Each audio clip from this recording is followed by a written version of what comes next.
Welcome back, Streets in the House here. Talking about things that no one else talks about related to audio. But it's coming through my mind, like who is my favorite designer and what equipment that I've experienced here did I enjoy the most?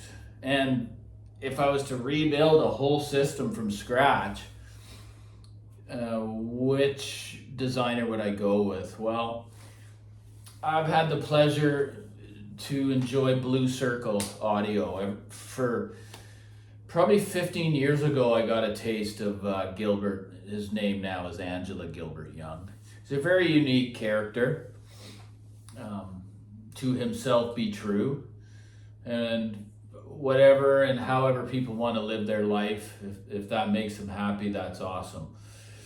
I don't judge anybody or anything. Sure, I get a little angry at times and I have to bite my tongue because none of it's any of my business. My channel is my business.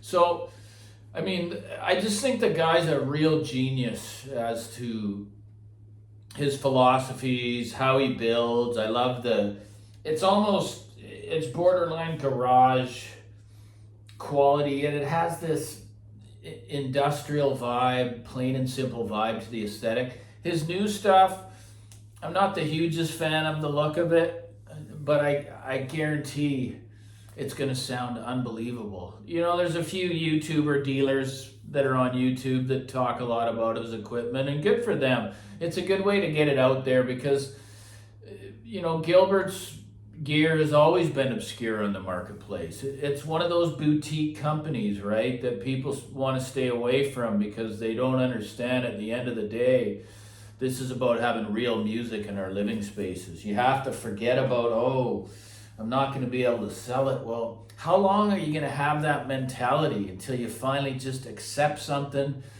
that engages your heart and you're able to just love it? That's what it's all about at the end of the day. It doesn't, if you keep worrying about, I'm not going to be able to sell it, well, I don't know. I've lost that mentality. I have things now that are going to be a tough sell, but I don't even think about it anymore because I know I want to keep them for a very, very long time, right?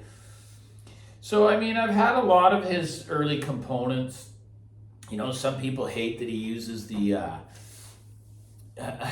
what's the big white goop? He uses that as isolation inside his components. I wish the name could come to me. You guys know what it is. It's big white. It's almost like a dense glue. If you look under his builds, you'll see that. But I've looked at a lot of equipment under the hood, right? And I've never seen soldering done at that level. The guy's just a madman, and I've had the pre-powers, early stuff, all Blue Circle stuff. I've had lots of his power conditioners. I've had a few of those. I've had the BC 6000. That stayed here for 12 years. Never a problem, not one glitch, nor did the beautiful little logo, Blue Circle logo, ever fail because it's an LED. Now I just use one of his top-of-the-line pipes behind the rack here. It's the BC 6C60 or 660 CTE XE, which is, it'd probably be around 1100. It was 775 when it was current. So, he's a big believer in power supplies, and so am I. And they've proven themselves to me. Sure, it's a strategy for companies like Name and Cyrus and all these to get you onto that upgrade path. And it's not hocus pocus, man. You can clearly hear when a power supply has been very well built and engineered. You can really hear it in the music, like especially in the effortless weight that the presentation brings. That's why the NUS, the Sean Jacobs internal power supplies, it's not a difference that you can not only hear, but you can feel it, guys. I'm a big fan. When I was on the hunt for the phono stages, I had phono stages up to really, really expensive, like the $15,000 Aesthetic 2 full chassis IO. It wasn't the Signature, it was the Mark II, which was really, really expensive. And yeah, it sounded good. It was great, but I had different gear I can't have an oral memory to compare how good it was, but there was just too much going on inside. My mental mind just thought, oh no, what if one of these tubes fails out of the 24 that was in them? 24 tubes, guys. How do you detect, if you're getting some noise, what's going on there? It's gone, too complex. So, I've had the Sutherlands, the Modrites, the Airs. I had the Blue Circle. And funny enough, although some of them were way more expensive than the last phono stage I owned of his, which was the BC 707, it came in a beautiful, very slim industrial vibe chassis. But man, when you look under the hood, it's almost overbuilt, right? The capacitors were huge because he's a big believer in the capacitance and the power supplies. Goes in a big horseshoe on the 19-inch chassis. There had to be 25 of those. And then the point-to-point wiring, just unbelievable. This one was modded to upgrade the level. How good did they want, the prior owner wanted the to be. So that one unseated with the same gear, the Sutherland Duo, which was $2,000 more. It sounded better to my ears, felt better in my heart than the Modrite PH 9.0 did, which was also more money. So I mean, all of his equipment, I just recommend 100%. It's just the guy has just a great ear for designing musical instruments. I call them instruments. I mean, they're in our rooms. Sure, the aesthetics aren't all blingy and all that, but I like that. I like it. I mean, look at the spatials. They couldn't be more simple, right? So, he's Canadian. He's just my favorite.